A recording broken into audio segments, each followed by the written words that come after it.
दोस्तों जब आप अपना ब्लॉग बनाने के बाद गूगल एडसेंस के लिए अप्लाई करते हो तो आपको ज्यादातर केस में एक ही इश्यू देखने को मिलता है, वो है लो वैल्यू कंटेंट का इश्यू, जिसकी वजह से आपका एडसेंस अप्रूव नहीं हो पाता है। तो दोस्तों आज के इस वीडियो में मैं आपको बताने वाला हूं इसका सॉल्यूशन, जिसको देखने के बाद आपके साथ कभी भी ये वाली इश्यू नहीं आएगी। तो गाइज इस वीडियो को स्टार्ट करें, आप जल्दी चैनल को सब्सक्राइब और बेल आइकन को प्रेस, क्योंकि इसी से हमारे आगे आने वाली वीडियोस की नोटिफिकेशन आपको आगे भी मिलते रहेंगे। दोस्तों चलिए शुरू करते हैं। गूगल एडसेंस का लो वैल्यू कंटेंट का जो एरर आता है जब भी हम एडसेंस के लिए अप्लाई करते हैं, ठीक है, ज्यादातर केसेस में हमें देखने को मिलता है लो वैल्यू कंटेंट का हमें जो है इश्यू देखने को मिलता है। अगर आपका एडसेंस अप्रूवल नहीं मिलता है, अगर आपको तो ठीक है, मिल जाता है तो कोई इश्यू नहीं है, नहीं मिलता है तो ज्यादातर केसेस में हमें यही देखने को मिलता है। तो हमें सॉल्व करना है Google AdSense low value content में जो प्रॉब्लम्स आती है, वो एग्जैक्टली जो लो वैल्यू कंटेंट जो होता है ना, वो किस चीज को बोलता है। ठीक है, ये समझना बहुत ज्यादा जरूरी है। इसको समझे बिना आगे बढ़ना पॉसिबल नहीं है, क्योंकि अगर हमें उस एरर को निकालना है ना, तो हमें इस चीज को समझना पड़ेगा। अब इस चीज को समझने के लिए मैंने बहुत सारी चीजें यहां पर जो है ऐड करके रखी हुई है। आप बस चेक करना कि आपके साइड में कौन सा प्रॉब्लम। देखो, हो सकता है कि इसमें प्रॉब्लम नहीं हो, इसमें नहीं हो, इसमें हो, ठीक है, कोई भी चीज हो सकती है। तो इसलिए हर एक चीज को अच्छी तरीके से समझना। मैं अभी आपको थोड़ा सा एग्जांपल्स के साथ समझाऊंगा इसको, ठीक है। तो सबसे पहला फैक्टर बताता हूं आपको, ट्रैफिक इज इंपॉर्टेंट। देखो यार, क्या होता है ना कि वैसे तो कहा जाता है कि गूगल एडसेंस में ट्रैफिक का कोई बहुत बड़ा रोल नहीं है ना, यही बोला जाता है। और लेकिन एक बात को समझो, क्योंकि ट्रैफिक का रोल नहीं है, ये बोलने में और एक्चुअल में नहीं होने में फर्क है। ठीक है, कैसे फर्क है बताता हूं मैं आपको। देखो क्या होता है कि ये एक साइट, देखो इस साइट को देखो, ये इमेज रिसाइजर नाम की एक साइट है, ठीक है। इसका ट्रैफिक अगर मैं आपको दिखाऊं, मैं आपको इसका ट्रैफिक दिखाता हूं, 1 सेकेंड। अगर हम इसका ट्रैफिक देखें तो इसका जो मंथली ट्रैफिक निकल कर आएगा वो है 5 मिलियन। ठीक है, अभी यहां पर जो एड्स आ रहे हैं, एडोबी के एड्स आ रहे हैं, मान लो कि ये आपकी कंपनी है। एडोबी जो है ना, ये आपकी कंपनी है। तो आप एडोबी का एड कहां रन करोगे? जहां लोग आते हैं वहां रन करना पड़ेगा। मतलब आप एड रन कर रहे हो और उसे कोई देखे नहीं, तो इसका कोई सेंस तो बनता नहीं है।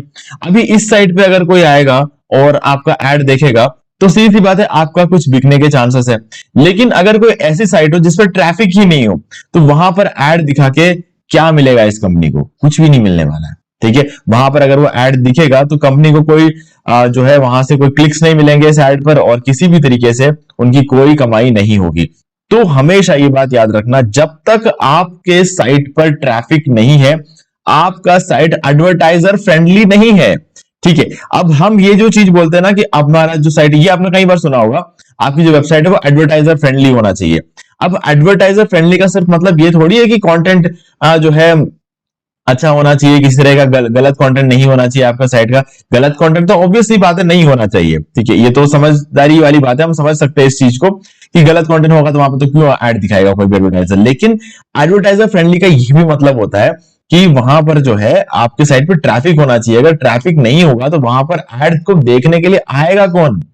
है ना, जिस साइट पे कभी कोई नहीं आता है, उस साइट पर अगर ऐड आ भी रहे होंगे, ठीक है, ऐड आ सकते होंगे, तब भी उसे देखेगा कौन? उससे एडवर्टाइजर का क्या फायदा होगा? तो इसीलिए समझ जाओ, थोड़ा ट्रैफिक तो जरूरी है। अब आप सोच रहे होंगे कि कितना ट्रैफिक जरूरी है। देखो, महीने के अगर आपके 1000 से 2000 यूजर भी अगर आपके साइट पर आते हैं, ठीक है, 1000 से 2000 यूजर बोल रहा हूं मैं, 1000 से 2000 पेज व्यूज नहीं बोल रहा हूं मैं, ठीक है, 2000 यूजर, 2000 अलग अलग लोग आते हैं। वो आके कितने पेजेस आपके साइट विजिट करते हैं वो मैटर नहीं करता, लेकिन 2000 लोग अगर आपके साइट पे आते हैं, तभी जाकर किसी भी एडवर्टाइजर को कुछ भी फायदा होगा। ठीक है, तो ये बहुत जरूरी है। तो आप देखना कि आपके साइट पे ठीक ठाक ट्रैफिक है। अभी 2000 क्या है ना, कोई एग्जैक्ट अमाउंट नहीं है ना। ये जरूरी नहीं है कि अगर आपके साइट पे 2000 लोग आएंगे तो आपको एड्स अप्रूवल मिल ही जाएगा। ठीक है, इसका और भी बहुत सारे फैक्टर्स हैं जो कि आगे हम डिस्कस करेंगे। ठीक है, तो चलो इसको एक बार ओपन करके देखिए। Drive traffic through social media. अगर आप ट्रैफिक अगर लाना चाहते हो तो आप ट्रैफिक लाओगे कहां से? गाइस देखो, सोशल मीडिया एक बहुत बड़ा फैक्टर है ट्रैफिक लाने के पीछे। अगर आप ट्रैफिक लाना चाहते हो तो सोशल मीडिया ही आपकी शुरुआत होगी। ठीक है, डायरेक्टली आप गूगल पे रैंक कर सकते हो, ठीक है, वो हो सकता है, लेकिन लो कंपटीशन कीवर्ड पे हो सकता है। ऐसा नहीं कि आप डायरेक्टली पहले ही दिन से एक हाई कंपटीशन कीवर्ड उठाओगे और उस पर आप रैंक करने लग जाओ गूगल पे, ये पॉसिबल नहीं है। पर हाँ, लो कंपटीशन हो या फिर हाई कंपटीशन हो, दोनों ही केस में आपको सोशल मीडिया से ट्रैफिक मिल सकता है। ठीक है, पिंटरेस्ट, कोरा, टम्बलर, रेडिट। ठीक है, आप इन चारों जगहों से ट्रैफिक लेकर आ सकते हो। पिंटरेस्ट बहुत अच्छा ऑप्शन है, कोरा बहुत अच्छा ऑप्शन है, रेडिट बहुत अच्छा ऑप्शन है। टम्बलर का यूज समझ लो कि इंटरनेशनल ट्रैफिक चाहिए ना, तो उस केस में टम्बलर ठीक है। बाकी पिंटरेस्ट जो होता है ना, वो भी देखा जाए तो यूएस यूके के लोग ज्यादा यूज करते हैं, बट हाँ इंडिया में भी इतने लोग तो यूज करते हैं कि आपको लाखों में ट्रैफिक मिल सकता है। ठीक है, अब यूएस यूके में तो उससे कहीं ज्यादा यूज करते हैं, आप इमेजिन भी नहीं कर सकते उस लेवल पिंटरेस्ट का यूज किया जाता है। ठीक है, और पिंटरेस्ट थोड़ा सा इंटरेस्टिंग रहता है, कभी पिंटरेस्ट को ओपन करके देखना, पिंटरेस्ट पे काम करना, पिंटरेस्ट पे थोड़ी देर के लिए आप जैसे इंस्टाग्राम पे स्क्रॉल करते हो ना, वैसे पिंटरेस्ट को भी स्क्रॉल करके देखना, फिर आप इंस्टाग्राम भूल जाओगे। उस लेवल का जो है आपको क्रिएटिविटी पिंटरेस्ट में देखने को मिलती है। ठीक है, तो फर्क पड़ता है यहाँ पर, तो इसीलिए पिंटरेस्ट इतना खास बन जाता है। कभी यूज करके देखना एक बार, 2-4 दिन के लिए यूज करके देखना, आपको समझ में आएगा कि पिंटरेस्ट में कितनी बड़ी अपॉर्चुनिटी है जो आप आज तक मिस कर रहे थे। ओके, चलो quality of content guys, again अब आप सोच रहे हो कि यार लो वैल्यू कंटेंट के चक्कर में तो मुझे डिसअप्रूवल हुआ है मेरे ब्लॉग का, तो ये क्वालिटी ऑफ कंटेंट फिर क्या चीज है ना। देखो क्वालिटी ऑफ कंटेंट का मतलब मैं थोड़ा ढंग से आपको समझाने की कोशिश करता हूं। अभी ये 3 फैक्टर्स होते हैं इसके अंदर। ठीक है, इन 3 फैक्टर्स को चेक करना अपने साइट पे। ठीक है, हो सकता है इनमें से कोई एक गलती आपने करके रखी हो। ओके, अगर ट्रैफिक है अगर आपका, तब जाकर बात यहां तक पहुंचती है। ट्रैफिक नहीं है तो ट्रैफिक लाओ पहले, उसके बाद इस पर हम थोड़ा ध्यान दे सकते हैं। और सबसे पहला है हमारा यहां पर रिमूव ऑल डुप्लीकेट कंटेंट। देखो अब आप सोच रहे हो कि मेरे साइट पे तो डुप्लीकेट कंटेंट नहीं होगा। ठीक है, हो सकता है कि आपके साइट पे डुप्लीकेट कंटेंट हो लेकिन आपको पता नहीं हो, ये भी तो हो सकता है ना। मतलब आपने एक आर्टिकल हो सकता है खुद से लिखा हो, या फिर हो सकता है आपने एआई से लिखवाया हो, या फिर ये भी हो सकता है कि आपने एआई से लिखवाया हो, ठीक है, और उसको ह्यूमनाइज किया हो। तो ये बहुत सारे फैक्टर्स। आज के डेट में ना लोग कैसे कैसे कंटेंट, पहले तो एक ही ऑप्शन था यार, खुद से लिखना पड़ता था। ठीक है, और कुछ लोग दूसरों के साइट से कॉपी करते थे, फिर वो तो कभी मोनेटाइज हो नहीं सकता, वो उसके तो उसमें तो कोई डाउट नहीं है।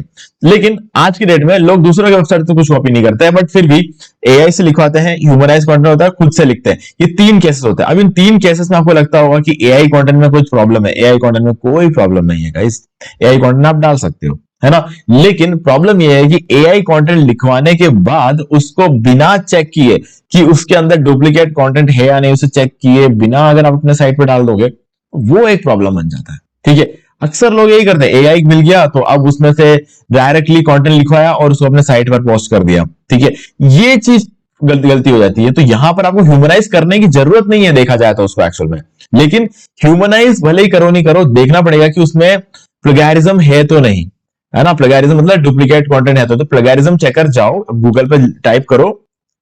ठीक है, प्लगैरिज्म चेकर गूगल पे टाइप करो और उसके बाद जो भी आपको duplicate checker, Grammarly, small SEO tool, जहां पर भी अगर आपको चेक करना है ना प्लगैरिज्म को, चेक करो उस पूरे आर्टिकल को यहां पर लाके डालो, देखो कि उसका प्लगैरिज्म परसेंटेज कितना है।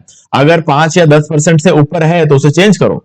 ठीक है, 95% अगर यूनिक है तो डाल दो, कोई दिक्कत नहीं है। लेकिन अगर आपको ऐसा लगता है कि 80% यूनिक है, 20% भी उसमें डुप्लीकेट कंटेंट है, तो हटाओ उस डुप्लीकेट कंटेंट को, जरूरी है, वो करना पड़ेगा आपको। ठीक है, तो इसके बाद आता है आपका अवॉइड कॉपीराइटेड इमेजेस। अभी देखो क्या होता है कि अगर हम गूगल पे आ जाएं और हम यहां पर चेक कर ले, चलो यही देख लेते हैं, प्लगैरिज्म चेकर को इमेजेस पे क्लिक करते हैं। अभी मैं इस इमेज को ओपन करता हूं तो आप देख सकते हो इमेजेस में भी सब्जेक्ट टू कॉपीराइट। हो सकता है इमेज कॉपीराइटेड, देखो जरूरी नहीं है कि इमेज कॉपीराइटेड है, लेकिन हो सकता है। अगर है तो गाइस प्रॉब्लम हो जाएगी। प्रॉब्लम क्या होगी कि कॉपीराइटेड इमेजेस जो होते हैं ना, वो जैसे ही आपके साइट पर आता है तो गूगल को सब पता चल जाता है, और गूगल आपको इस वजह से आपको एडसेंस को अप्रूव नहीं करता है। तो अगर आपने कहीं भी गलती से भी एक छोटा सा भी इमेज कहीं से भी उठाकर आपने डाल दिया और अगर गलती से कॉपीराइटेड इमेजेस निकला तो आपको एडसेंस अप्रूवल नहीं मिलेगा। तो ये गलती हो जाती है। ठीक है, और बीइंग ए बिगिनर आपको पता नहीं होता है कि कहां से इमेजेस लेने चाहिए। ठीक है, तो मेरा जो मानना है ना, सबसे अच्छा काम ये करो, देखो पिक्सबे वगैरह है, ठीक है, पिक्सल्स है, पिक्सबे है। ठीक है, ये हो गया हमारा पिक्सबे हो जाता है यहाँ पर, और दूसरा होता है हमारा पिक्सल्स। ठीक है, ये हो जाता है।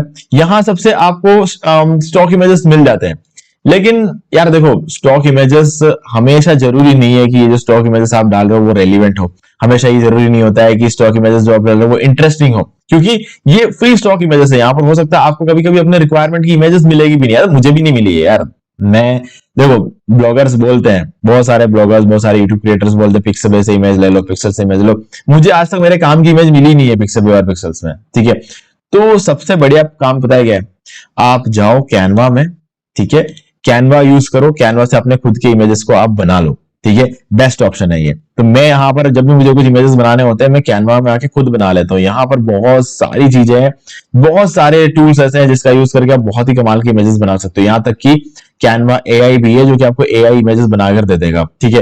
तो एआई इमेजेस भी सारे यूनिक होते हैं, तो आप वो चीज का यूज कर सकते हो। तो एआई का बहुत फायदा होता है, तो कैनवा एआई यूज कर लो, चैट जीपीटी यूज कर लेते हो, चैट जीपीटी में थोड़ा टाइम लगता है, और कैनवा एआई तो मुझे इसलिए मिला क्योंकि मैंने प्रीमियम वर्जन ले रखा है, ठीक है। प्रीमियम वर्जन महीने के 500 रुपए होते हैं, कोई बहुत ज्यादा महंगा तो है नहीं, तो मैं इसको यूज कर लेता हूँ, मेरा काम इससे हो जाता है, ठीक है।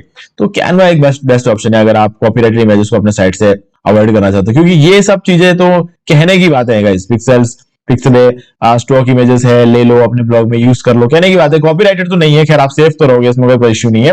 पर बात यह है कि अगर आपने जो इमेज डाला है ना वो आपके ब्लॉग के लिए काम की ही नहीं है, तो आप उस इमेज का करोगे क्या अपने ब्लॉग पर डाल के? कोई यूजर आएगा आपके साइट पर, उसे अगर इमेजेस ही नहीं मिली आपके साइट पे तो वो भी प्रॉब्लम है, और काम की इमेजेस नहीं मिली तो भी प्रॉब्लम है, क्योंकि वो एंगेज तो हो नहीं पाएगा ना आपके ब्लॉग के साथ। तो इसीलिए ये सब खाली कहने की बात है। हाँ, अगर आपको ऐसा लगता है कोई एक रेलिवेंट कोई इमेज आपको मिल जाए तो डाल देना, लेकिन वही बात है ना, पिक्सल बाय पिक्सल हो तो दुनिया भर में सभी लोग यूज करते हैं, सभी लोग सेम इमेजेस डाउनलोड कर करके डाल रहे हैं ब्लॉग पे, तो डिफरेंट क्या होगा? देखी दिखाई इमेजेस बार बार दिखेगी लोगों को, सेंस से निकलता है। तो हाँ, आप कैनवा का यूज कर लो। कैनवा से आप अगर खुद इमेजेस वगैरह बनाते हो तो सारी इमेजेस बिल्कुल नहीं होगी, एकदम फ्रेश इमेजेस होगी, ठीक है। तो वो फायदा भी आपको मिलेगा। तीसरा है ब्लॉग, सॉरी यहाँ पर एक रह गया, रिमूव मिसलीडिंग इंफॉर्मेशन। देखो अभी क्या रहता है ना कि बहुत सारे लोग, ये प्रॉब्लम सिर्फ उनके साथ आती है जो न्यूज वेबसाइट्स बनाते हैं, ठीक है, बाकी लोगों के साथ ये प्रॉब्लम कभी आती नहीं है। रिमूव मिसलीडिंग इंफॉर्मेशन मतलब ये हो गया कि आपने किसी पर्टिकुलर पॉलिटिकल पार्टी या फिर एक किसी इंडिविजुअल, कोई आइडल है, कोई इंडिविजुअल है, उनके बारे में कोई एक ऐसी खबर बता दी जो कि एक्चुअल में है नहीं, है ना। एक गलत इंफॉर्मेशन अगर आपने अपने साइट पे दे दी, तो आज के डेट में गूगल तो इतना स्मार्ट है कि कुछ भी पकड़ लेगा, ठीक है। तो आप ये मत सोचना कि कुछ व्यूज के लिए, है ना, थोड़ा इंटरेस्टिंग है, कुछ व्यूज के लिए, जैसे मान लो कि विराट कोहली ने कल सेंचुरी नहीं लगाई थी, फिर भी आपने बोला विराट कोहली ने 30 बॉल में सेंचुरी लगा दी, तो 30 बॉल में विराट कोहली ने सेंचुरी लगा दी, मतलब सोचो, इमेजिन करके देखो, विराट के जो फैंस होते हैं, मैं भी जो कि मैं भी उनमें से एक हूं, अगर कभी सुनने में आ गया विराट कोहली ने 30 या 35 बॉल में सेंचुरी लगा दी, तो कोई भी विराट कोहली का फैन से एक बार तो अपन करेगा, ठीक है। तो ये जो चीज है ये गलत है ना, दिस इज कंप्लीटली रॉन्ग, आपको ये चीज कभी भी नहीं करना है, ठीक है, कभी भी करना मत, और अगर किया है तो उसे रिमूव करो अपने साइट से, ठीक है, उसके बाद अप्लाई करना। तो ये सब चीजें हो जाती है। देखो यार, व्यूज के चक्कर में ना इंसान कभी कभी गलती कर देता है, लेकिन उस गलती को आपको सही करना है, ठीक है, आपको उसे रेक्टिफाई करना होगा, और रेक्टिफाई करने के बाद जब आपको लगता है कि ठीक है अभी मेरे साइट में कोई भी गलत मिसलीडिंग इंफॉर्मेशन नहीं है, तब आपको अप्लाई करना है। तो देख लो इनमें से कोई गलती अगर आपने की हो तो, ठीक है। अगला है ब्लॉग नेविगेशन। देखो ब्लॉग नेविगेशन का क्या रहता है, मेन्यू स्ट्रक्चर और लिंकिंग, ठीक है। एक तो आपका मेन्यू का स्ट्रक्चर काफी क्लीन होना चाहिए। अगर आप देखोगे यहाँ पर, देखो ये मेन्यू देखो बिल्कुल क्लीन है, मतलब बिल्कुल, मतलब हर एक इमेज, जिस अगर जैसे फॉर एग्जांपल पीएनजी कंप्रेसर में क्लिक करूंगा ना, तो ये देखो पीएनजी कंप्रेसर के साइट पे ही आया हूं, ठीक है। और वैसे ही हर एक चीज यहाँ पर अगर हम नीचे आ जाते हैं तो ये सारा फुटर है, यहाँ पर अबाउट अस है, प्राइवेसी पॉलिसी है। अगर मैं अबाउट अस पे क्लिक करूंगा ना तो अबाउट अस के पेज पे ही आ रहे हैं हम यहाँ पर, ठीक है। तो ये फर्क पड़ता है। तो ये चीजें जो है ना, इसका आपको ध्यान रखना पड़ेगा कि आपने जिस पर्टिकुलर पेज का जो लिंक है, मतलब जो मेन्यू आपने बनाया उस मेन्यू के अंदर किसी पेज पे क्लिक कर रहे हैं तो उसी पेज पर वो जा रहा है। ऐसा नहीं हो कि गलती से आपने अबाउट अस के यूआरएल में आपने प्राइवेसी पॉलिसी का लिंक लगा दिया, या फिर किसी भी तरीके से एक अनवांटेड एलिमेंट का अपना लिंक लगा दिया। अब सोच रहे हो कि यार अबाउट अस के पेज में कहां प्राइवेसी पॉलिसी का लिंक लग जाता है, हो जाता है कभी कभी, ठीक है। ये हुआ है गाइस, देखो ऐसा नहीं है कि मैं कोई परफेक्ट था, है ना, हुआ है, 10-12 साल पहले हुआ भी हो तब भी हुआ है मेरे साथ भी, ठीक है, हो जाता है। क्योंकि 10-12 साल पहले मैंने HTML पे भी ब्लॉग बनाया था, वर्डप्रेस पे ज्यादा था वैसा होता नहीं है, लेकिन HTML वगैरह ब्लॉग बनाता तो हो जाता है, ठीक है। तो हाँ, हो सकता है। अब आपने कैसे बनाया अपना ब्लॉग मुझे पता नहीं, ठीक है, तो मैं इसलिए बता रहा हूँ, ये चीज भी कभी कभी चेक कर लेना। रेयर चांस होता है कि ऐसा कभी हो, लेकिन फिर भी हो जाता है कभी कभी, ठीक है। और एक चीज और याद रखना, जब आप लिंक करते हो तो सिर्फ बात मेन्यू की नहीं होती, आपने अपने साइट पे किसी भी जगह से आपने इंटरनल लिंक्स दे रखे हो, एक्सटर्नल लिंक्स दे रखे हो, ठीक है, आपको वर्डप्रेस पे Yoast SEO plugin, Rank Math plugin, all in one SEO plugin, ये सब आपको बोलता है कि इंटरनल लिंक्स बनाओ। एक्सटर्नल लिंक्स बनाओ, तो आप जबरदस्ती इंटरनल लिंक और एक्सटर्नल लिंक बनाने की कोशिश करते हो, जबकि आपके दो आर्टिकल्स के बीच में कोई लिंक नहीं होता, फिर भी आप उनको इंटरनल लिंकिंग यूज करके लिंक कर देते हो, है ना। क्योंकि आपने देखते हो कि यार रैंक मैच ने बोला तो करना पड़ेगा, करो, लेकिन जब तक रेलिवेंट आर्टिकल ना हो तब तक मत करो। याद रखना कि कौन से में आपने किया है, कौन से में आपने नहीं किया है। करना पड़ेगा आपको इंटरनल लिंकिंग, एक्सटर्नल लिंकिंग, लेकिन इसका मतलब ये नहीं है कि आज आपके पास आर्टिकल नहीं है फिर भी आप लिंक करे जा रहे हो, ठीक है। तो वो नहीं करना है आपको। रेलिवेंट कीवर्ड जब मिले, उससे रेलिवेंट आर्टिकल आपके पास दूसरा हो, तभी इंटरनल लिंकिंग आपको करनी है, नहीं तो आपको इंटरनल लिंकिंग एक बार के लिए रहने देना है। नहीं करोगे तो इतनी प्रॉब्लम नहीं होगी जितना करने से होती है। नहीं करोगे तो ज्यादा से क्या होगा, वो आर्टिकल रैंक नहीं होगा। लेकिन अगर आपने गलत कीवर्ड पर गलत चीज को लिंक कर दिया तो वही बात है, लास्ट में अप्रूवल के टाइम दिक्कत हो जाएगी। और ये जो गलती है ना, ये कभी मत करना। Don't redirect your user to external fraud link. अब किसी तरह का फ्रॉड लिंक वगैरह डालकर जबरदस्ती लोगों को ऐसे साइट पर मत भेजना, क्योंकि आपको उस साइट पर भेजने के लिए पैसे मिले हो, ठीक है। अगर कोई कभी कभी क्या, कुछ वेबसाइट्स क्या बोलते हैं आपको, हम आपको पैसे दे देंगे, हमें यूजर कहीं भी क्लिक करे ना, किसी भी चीज पर, आपके साइट में फॉर एग्जाम्पल इस साइट पे मैं आऊंगा, इस साइट पे आकर मुझे, जैसे कि मैं मोर में जाऊंगा, मीम जनरेटर पे क्लिक करूंगा, मुझे मीम जनरेट करना होगा, लेकिन उस जगह पर आपने किसी और फ्रॉड वेबसाइट वालों का लिंक दे दिया, उस पर क्लिक करते ही इस वेबसाइट से बाहर निकल गए, ठीक है। तो वहां पर वैसी चीजें आपको नहीं करनी है। उसके लिए शायद हो सकता है आपको पैसे मिले हो ऐसे करवाने के लिए। ऐसे लोगों को गलती से, मतलब मीम जनरेट करने के लिए लोग यहां पर आते हैं और उनको आप कहीं और ही भेज रहे हो, ठीक है। वो नहीं करना है। वो वाली गलतियां जो होती है वो एक्चुअल में बिल्कुल भी बर्दाश्त नहीं करता है गूगल, तो इसलिए आपको इस चीज को नहीं करना है। तो कभी भी रिपीट मत करना, ठीक है। अब रिक्वायर्ड पेजेस, ठीक है। अब रिक्वायर्ड पेजेस के बारे में तो आपने सुना ही होगा, photos, disclaimer, contract, privacy policy, terms and condition, ये सारी चीजें आपको डालना है। और अगर आप एफिलिएट वगैरह करते हो तो एफिलिएट डिस्क्लोजर भी आपको वहां पर डालना होता है, ठीक है। तो ये बेसिक सी बात है, ये सबको पता है और आपको करना है। और अगर आपने नहीं देखा इस पर वीडियो, तो मैंने इन सब चीजों पर जो वीडियो बनाकर रखा हुआ है, मैं कोशिश करूंगा लिंक डिस्क्रिप्शन दे दूं, नहीं तो आप चैनल पे चेक कर सकते हो। तो ये गलती बिल्कुल मत करना, ओके। इसको अवॉइड करने की हमेशा ये सारे पेजेस को ऐड करते हुए चलो। आपको क्या जाता है, 5 मिनट लगेंगे एक पेज जनरेट करने में, 5-6 पेजेस है, आधा घंटा लग जाएगा। इस आधे घंटे को आप सही तरीके से यूटिलाइज करो, ठीक है। अभी इसके बाद आता है नंबर ऑफ पोस्ट। देखो यार, नंबर ऑफ पोस्ट में ना एक हमेशा से एक डिस्क्रिपेंसी रहा है कि कितने, मतलब 10 है, 15 है, 20 है, 25 है, 30 है, क्या कितने रखने हैं।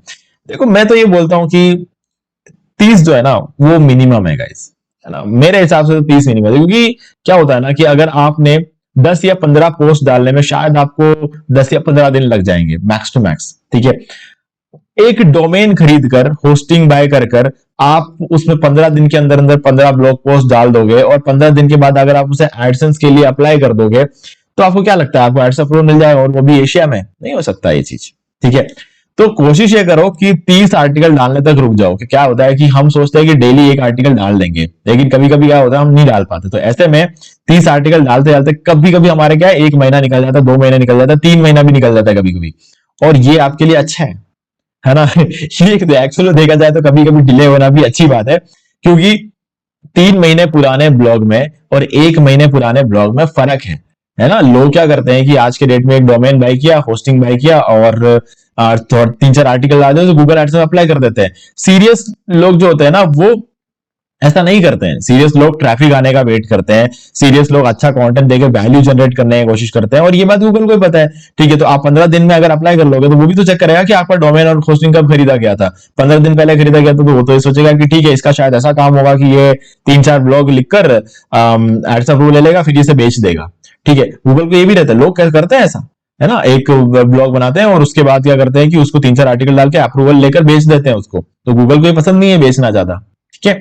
तो वो चीज अवॉइड करने के लिए एशिया में क्या किया जाता है, थोड़ा सा 3 से 6 महीने का जो है डिले रखते हैं अप्लाई करने के लिए। तो अगर यहाँ पर अगर आप एकदम से अप्लाई कर दोगे तो आपको अप्रूवल नहीं मिलेगा। तो मैं कहूंगा आराम से आर्टिकल लिखो, 30 क्या यार 60 लिखो। आपको क्या लगता है, मतलब बिना ट्रैफिक के आपको अगर मान लो अप्रूवल मिल भी गया तो आप कुछ पैसा कमा लोगे? कुछ नहीं होने वाला है, ठीक है। कोई अर्निंग नहीं होती है। तो जब तक ट्रैफिक नहीं आएगा कोई अर्निंग नहीं होगी। तो आप लिखो ना आराम से, आपको ट्रैफिक आने दो, और ट्रैफिक जब तक आएगा नहीं आप अप्रूवल लेकर भी क्या कर लोगे। आप रोज देखोगे एडसेंस के अंदर आधा डॉलर आया या फिर आधे डॉलर से भी कम आ रहा है, 0.10 आ रहा है, खुश हो जाओगे क्या इससे, है ना? नहीं खुश तो होने वाले हो नहीं, और डिमोटिवेट हो जाओगे। तो इससे बढ़िया तो ये है कि आपको फर्स्ट टाइम में अप्रूवल ले लो, क्योंकि फर्स्ट टाइम में एक बार अप्रूवल नहीं मिलता है तो सेकंड टाइम में ना अच्छी तरीके से चेकिंग होती है। ठीक है, तो आप उसकी नौबत ही मत आने दो, आप आराम से वेट करो, 50-60 आर्टिकल लिखो, टाइम लो, 6 महीने निकालो, इसको सीखो इन चीजों। आप ये मत सोचो कि शुरू के 6 महीने आपके पैसे कमाने के दिन है, आप ये सोचो शुरू के 6 महीने आपके सीखने के दिन है। ठीक है, यूं सोचो, पहले से एक्सपेक्टेशन तो रखो ही मत कि आप डायरेक्टली अप्लाई करोगे, पहले से अपने दिमाग में रखो मैं सीखूंगा।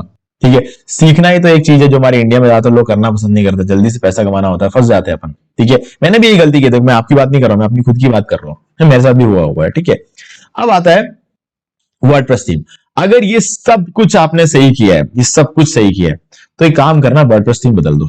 ठीक है, जनरेटप्रेस, ये एक बहुत बड़ा फैक्टर था। कई बार क्या होता है ना, मैंने अप्लाई किया हुआ है, मैंने WP ओशियन से अप्लाई किया, रिजेक्ट हो गया, एस्ट्रा से अप्लाई किया, रिजेक्ट हो गया, और उन्हीं वेबसाइट्स में जब मैंने जनरेटप्रेस थीम लगाया, न्यूज़पेपर थीम लगाया, मुझे अप्रूवल मिल गया। ठीक है, क्योंकि कुछ थीम्स ऐसे होते हैं जो उसी चीज के लिए बने होते हैं, ब्लॉग के लिए बने होते हैं। अगर उस पर क्या होता है, उसका नेविगेशन, उसका रेस्पॉन्सिवनेस, उनकी सारी चीजें इतनी परफेक्ट होती है, इसका परफेक्ट बिल्ड होता है, इस वजह से क्या होता है कि आपको ज्यादातर केस में अप्रूवल मिल जाता है। ठीक है, अगर आपने ये सारी चीजें सही की हो तो।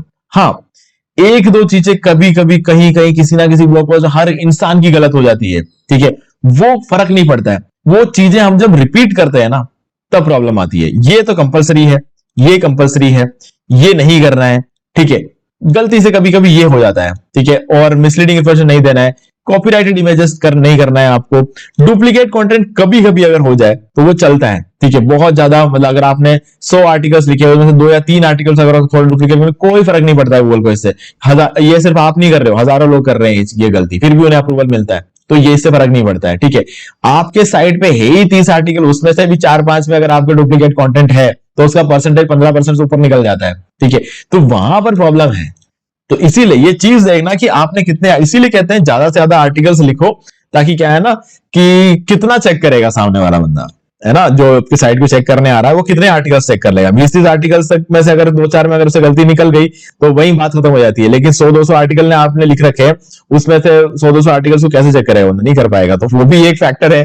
तो आप इस चीज को देख सकते हैं। देखो, लूप होल्स हर जगह होती है, समझने वाला चाहिए। ठीक है, और ट्रैफिक भी थोड़ा बहुत चाहिए, वो तो है ही है। ओके, और अगर आपको जनरेटप्रेस थीम जो है, फ्री थीम भी आप यूज कर सकते हो, पेड थीम यूज करना चाहो तो वो भी कर सकते हो। मैं आपको बिल्कुल 400 रुपीज में लाइफ टाइम अनलिमिटेड वेबसाइट्स के लिए फ्री जनरेटप्रेस थीम दे दूंगा 400 रुपीज में। अगर आपको चाहिए तो आप मुझे इस वीडियो के डिस्क्रिप्शन जो ईमेल आईडी दे रखा है, उस पर आप मुझे कॉन्टैक्ट कर सकते हो। मैं आपको जनरेटप्रेस थीम बिल्कुल 400 रुपीज में प्रोवाइड करा दूंगा, लाइफ टाइम अनलिमिटेड वेबसाइट पर उसे यूज कर सकते हो। ठीक है, इनमें से अगर न्यूज मैग चाहिए तो वो भी मैं आपको 400 रुपीज में दे दूंगा। अगर वुडमार्ट कह रहा है कि ई-कॉमर्स वेबसाइट है, उसका रेलिवेंट नहीं है, और rank math premium SEO plugin जो है आपको 250 रुपए में दे दूंगा, ताकि आप अपना वेबसाइट का अच्छा खासा एसईओ कर पाओ। ठीक है, अभी ये सब चीज अगर आप सही करते हो तो मैं क्या कहूंगा, अच्छा खासा ट्रैफिक वगैरह आ रहा है तो सही जगह से होस्टिंग बाय करना। अगर आपने होस्टिंग अभी तक बाय नहीं किया तो अभी हमारे पास एक डिस्काउंट ऑफर चल रहा है। ठीक है, मैं आपको ये डिस्काउंट लिंक डिस्क्रिप्शन में दे दूंगा, इस लिंक पे आप सिंपली क्लिक करना, क्लिक करते ही आप पहुंच जाओगे इस वेबसाइट पर, जो कि है होस्टिंगर की वेबसाइट। ठीक है, यहां पर आते ही क्या करना, सर्विसेज में चले जाना और मैनेज होस्टिंग वर्डप्रेस में क्लिक करते ही आपको 75% का डिस्काउंट अप्लाई हो जाएगा। और इसके बाद क्या, आपको इनमें से कोई भी एक प्लान सेलेक्ट करना। फॉर एग्जांपल बिजनेस प्लान अगर आप सेलेक्ट करते हो, ठीक है, तो इसको चूज प्लान पर क्लिक कर देना, और ये होस्टिंग जो है ना आपको 4 साल के लिए सिर्फ और सिर्फ 11,952 रुपए में आपको मिलता है, 4 साल के लिए। ठीक है, मैं इतना अमाउंट ना, अगर अच्छी होस्टिंग हो तो मैं इतना अमाउंट अपने बिजनेस के लिए तो हर महीने खर्च कर सकता हूं। ठीक है, क्योंकि हर महीने दुकान का किराया तो 50,000 60,000 तो लगते ही है ना, तो वो कोई बड़ी बात नहीं होती। तो इसीलिए वैसे ही अगर ऑनलाइन अगर हम कुछ रन कर रहे हैं तो उसके लिए पैसा तो लगेगा ही। तो देखा जाए तो 4 साल के लिए अमाउंट बहुत कम है, लेकिन फिर भी एक कूपन कोड और है यहाँ पर, होस्टिंगर 10। अगर आप ऐसा करते हो तो आपके यहाँ पे 1200 रुपए का और डिस्काउंट हो जाएगा। ठीक है, अब 10,756 रुपए में आपको 4 साल की होस्टिंग मिलेगी, साथ में 3 मंथ्स एक्स्ट्रा, यानी 51 मंथ्स की होस्टिंग, और साथ में फ्री डोमेन मिलेगा। तो ये सारा अभी जो ऑफर चल रहा है। और अगर आप एक फ्रेश न्यू ईमेल आईडी का यूज करके बाय करते हो, मतलब अभी कभी एक नया ईमेल आईडी बनाओगे आप जीमेल में जाकर, और अगर उसका यूज करके बाय करोगे तो आपको सेम प्राइस पर रिन्यूअल हो जाएगा, भले ही 1 साल का लो आप, भले ही 2 साल का लो आप, भले ही 4 साल का लो। ठीक है, तब भी तीनों ही केसेस में आपको जब भी आप रिन्यू कराओगे, ठीक है, कहने का मतलब जब भी रिन्यू कराओगे तब आपका इसी प्राइस में आपको रिन्यू हो जाएगा जिस प्राइस में आज आप खरीद रहे हो। ठीक है, भले ही उस टाइम महंगाई भले कितनी बढ़ जाए, तो ये भी आपको एक फायदा मिल जाता है। और अगर आप हमारे लिंक के थ्रू होस्टिंग बाय करते हो तो ये सब कुछ आपके लिए फ्री है। ठीक है, आपको होस्टिंग बाय करना है, एक हमारे लिंक के थ्रू होस्टिंग बाय करना है और एक फ्रेश न्यू ईमेल आईडी का यूज करके होस्टिंग, ये दोनों चीजें कंपलसरी है। कूपन कोड आप यूज करो तो भी चलेगा, नहीं करो तो भी चलेगा। नहीं करोगे तो आपको ये डिस्काउंट नहीं मिलेगा, करोगे तो आपको डिस्काउंट मिल जाएगा। बस मेन चीज है कि लिंक पे क्लिक करना है और एक फ्रेश न्यू ईमेल आईडी का यूज करके बाय करना है। जब आप बाय कर लोगे तो एक रेसिप्ट जनरेट होगा, उसका स्क्रीनशॉट लेना और इसी वीडियो के डिस्क्रिप्शन में दी गई ईमेल आईडी पर मुझे सेंड कर देना, और सेंड करते ही 4 घंटे के अंदर अंदर आपके सारे प्रीमियम थीम्स और प्लगइन्स बिल्कुल फ्री में प्रोवाइड करा दूंगा, वो भी 4 घंटे के अंदर अंदर। तो गाइज ये फायदा भी आप उठा सकते हो, ठीक है। तो बस इस चीज को अच्छी तरीके से फोटो खींच के रख लो इसका, ठीक है, और हर एक चीज को हर रोज चेक करना। जब भी आप एक आर्टिकल डालते हो हर एक चीज को अच्छी तरीके से चेक करके, जब आपको गारंटी हो जाए कि आपने सब कुछ सही किया, तभी उस आर्टिकल को पब्लिश करो। पब्लिश करने के बाद एडिट करने का मन नहीं करता है यार, इसीलिए, ठीक है। तो गाइज मुझे उम्मीद है कि आपको सारी चीजें यहाँ पे क्लियर हो गई होंगी। फिर भी आपको कोई डाउट है तो मुझे कमेंट करके पूछ सकते हो। वीडियो देखे अगर आपको कुछ भी वैल्यू मिला है तो उस वीडियो को आप लाइक कर सकते हो यहाँ पर, और इसके बाद अगर कुछ भी, अगर आपको कहीं पर भी छोटा सा भी डाउट है तो आप मुझे पूछ सकते हैं। अगर आपके दिमाग में लग रहा है कि ये सब चीजें आपने सही की है, सारी चीजें आपने एकदम परफेक्ट की है, फिर भी दिक्कत आई है तो आप मुझे जो है मेल करके पूछ सकते हो, ठीक है। और चैनल को अगर आपने अभी तक सब्सक्राइब नहीं किया है तो चैनल को सब्सक्राइब कर लो, बेल आइकन को प्रेस कर लो, ताकि आपको सारे वीडियोस के नोटिफिकेशन आगे भी मिलते रहे। तो दोस्तों आज वीडियो सिर्फ इतना ही, देखने के लिए आपका बहुत बहुत। तो दोस्तों मुझे भी देखिए आपको ये वाला वीडियो अच्छा लगा होगा। अब यहाँ पर 2 और वीडियोस हैं जिनके अंदर मैंने आपको बताया कि आप कैसे घर बैठे बैठे पैसिव इनकम जनरेट कर सकते हो। तो दोस्तों मैं आपको सजेस्ट करूंगा कि आप इन दोनों वीडियोस को एक बार जरूर देखिए, क्योंकि इससे आपको बहुत ज्यादा वैल्यू देखने को मिलेगा। और अगर आपको ये वाला वीडियो अच्छा लगे लाइक जरूर कर दो, चैनल को सब्सक्राइब करके बेल आइकन को प्रेस कर ले, क्योंकि इससे हमारे आगे आने वाले वीडियोस की नोटिफिकेशन भी आपको आगे भी मिलती रहेगी। दोस्तों आज वीडियो सिर्फ इतना ही, देखने के लिए आपका बहुत बहुत धन्यवाद।